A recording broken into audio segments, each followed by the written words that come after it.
For me, a change in ownership is both exciting and slightly scary. Are there really any nice billionaires? I mean, to use an old phrase, that's not the Liverpool way. I always think when they've made mistakes, they haven't been afraid to roll back. It's not a computer game. This is a huge thing in people's lives, Liverpool Football Club. Gareth, obvious starting point is the big story of the week. Just talk to us about FSG, their time here as owners, and ultimately what would be their legacy if they were to sell Liverpool.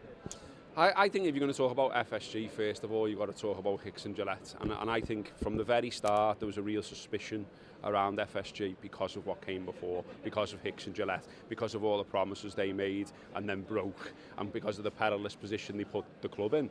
So from the start, I always felt they were a little bit on the back foot. We examined in great detail everything that they did and said. I go back to the days when I was running Well Read magazine, and we do pages and issues even all about them and everything they said. So we were always watching everything, and the minute that they put a foot wrong, we were all on them like a ton of bricks.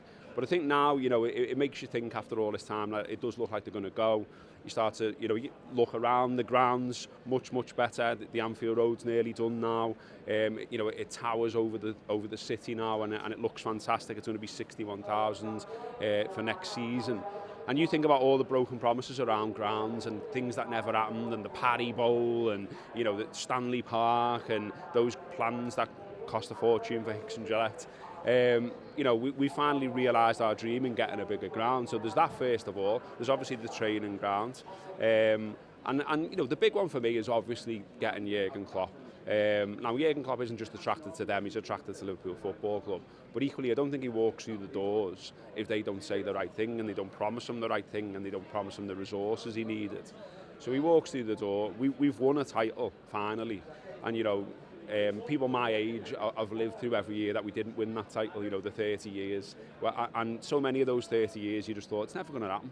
We're cursed, it's not going to happen. I'm not going to see it in my lifetime. FSG, when they came in, they said, we will win, we're here to win, they said, didn't they, when they came through the doors. And they won it. And look, people will moan and gripe about they should have won more, and there should have been other times that we should have won it. But I just think this has been one of the most difficult periods in history to win it, because of what City have got in terms of their resources and the manager they've got and the players they've got and the money they've got. So to go up against that and beat it was magnificent. And look, I don't think as well we should do down near misses, but near misses are done down in football. So you get Gary Neville's literally laughing in people's faces about it at times. But to win, to get 90 odd points and not win the league on 2 occasions, that has to count. We were competitive. Liverpool were competitive in those seasons. So I think they've done an awful lot right. Obviously, they've got things wrong as well. And we know that the ticket prices, the furloughing, trying to sort of nail down the use of Liverpool and things like that, which obviously annoyed a lot of people in the city who, small traders and things like that. I think and then the Super League is obviously the massive one. Absolute shit show. They should never have gone there. They didn't read the room at all. They got the tone wrong, and they called it all wrong. But look, they rode back. I always think when they've made mistakes, they haven't been afraid to roll back.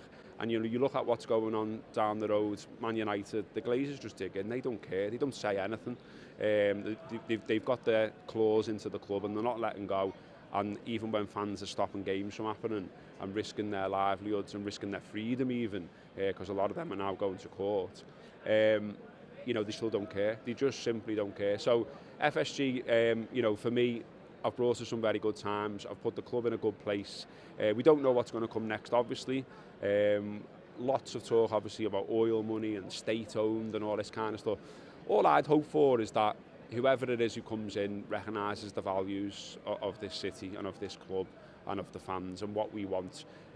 Because if they try to walk all over us and do things we don't want to happen, they'll hear about it. We've proven that in the past. We made it a nightmare for Hicks and Gillette, and any owners that come in and break promises in a similar way would be on the end of that nightmare once again.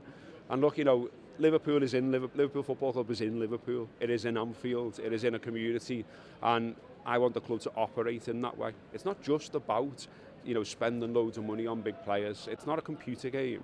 This is a huge thing in people's lives, Liverpool Football Club, and it's got things wrong in the past around the community. where we stood now in Anfield, a lot of these streets suffered because of some of the club's actions. I like to think they've got better, but still things go on which make you wonder, you know, where's this hotel? Where's these jobs for local people that were promised at that hotel? So you've got to come in and be recognised that you can't just, you know, we don't want people coming in changing the badge, changing the kit, doing daft thing, renaming the cop, you know, all of these things, the traditions that exist around the club. So yeah, it's for me a change in ownership is both exciting and slightly scary. And obviously the moral dilemma, if new owners were to come in that were of the same sort of stature, let's say, of City and Newcastle, would that affect how you feel about the club? Possibly. I mean, I look at some of the owners of the clubs that you've mentioned there and clubs abroad and stuff like that, and some of them, you know, you just can't ignore how they've got their cash together and what they do. And, you know, killing journalists and, you know, not being inclusive with people in communities and things like that, you know, outlawing being gay almost and things like that. That's not, I mean, to use an old phrase, that's not the Liverpool way. You know, we are inclusive here. I'm really proud of the work that's been done around that. You know, I like the support that we've got, and I like that it comes from all over, and I like, you know, supporters all over the land, supporters all over the world were always phrases that we used years ago. And we've got that, and I'm proud of that, and I love all the people that come into the city and things like that. So I would question it if we got owners like that, and I would feel uncomfortable with it. And I don't know whether I would walk away or anything like that, because Liverpool's such a big part of my life, and it's now become a big part of my son's life. He's finally getting into it after all of these years. So it would be really, really difficult to just say, okay, no, not for me, I'm walking away. You know, I've got a season ticket, it took me a long time to get one. So to give that up, walk away and say it's not for me, I don't know. I'd have to see where we all stand at the time. I would certainly hope that FSG as well. FSG can be sensible about this, about who they sell to. They can just take the money, can't they? And I think that's what a lot of people expect them to do. But equally, they know an awful lot now about us as people, us as a community, you know, how this club is. And you would think they would think about that when they sell it to whoever they sell it to. David Moores, after he'd sold the club 3 years later, said that it was basically looking for a fantasy investor, you know, that local businessman with big deep pockets that could compete with, at the time, the Roman Abramovich era. You know, is that what Liverpool really now are ultimately looking for, this fantasy investor? There is a possibility that we are, yeah, because, you know, there's a phrase going around that I see quite a lot at the minute where people are saying, are there really any nice billionaires? And it's not going to be someone from Highton or Speak or, you know, Halewood or Kenny or, I don't know, any place. You know, football's moved on. You even look at the price that is being talked about for the club now. You know, they bought it for, what, 300 million? You know, we're talking 4, 5 and 6 billion.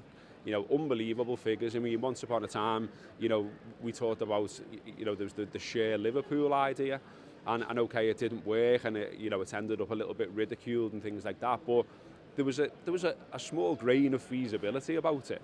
Now, no, absolutely not. I think what we can sort of ask for, and what we can point to, and what we can hope for, is some teeth in how the leagues run, and some teeth in how the governments control football, if you like. So, you know, the Tracy Crouch thing and that kind of stuff. You know, just any old people shouldn't be able to get hold of these football clubs. It should be, they should be treated like a national trust institution or something like that. It's not a normal business. It's not Tesco. It's something that, you know, people live and die for. You know, so I'd like that concept. But, you know, you're right to say that we've got little control over it ultimately, have we, which is the unfortunate thing. We'd all love it to be, you know, a massive Liverpool fan with deep pockets who loves the city and, you know, does all the things we want them to do. But ultimately, you know, what can we do to stop it? We know Spirit of Shankly are saying the right things, obviously. We've got supporters in and around the board now and things like that. But ultimately, you know, the people at the very top with the keys in their hand, they can do what they want, can't they?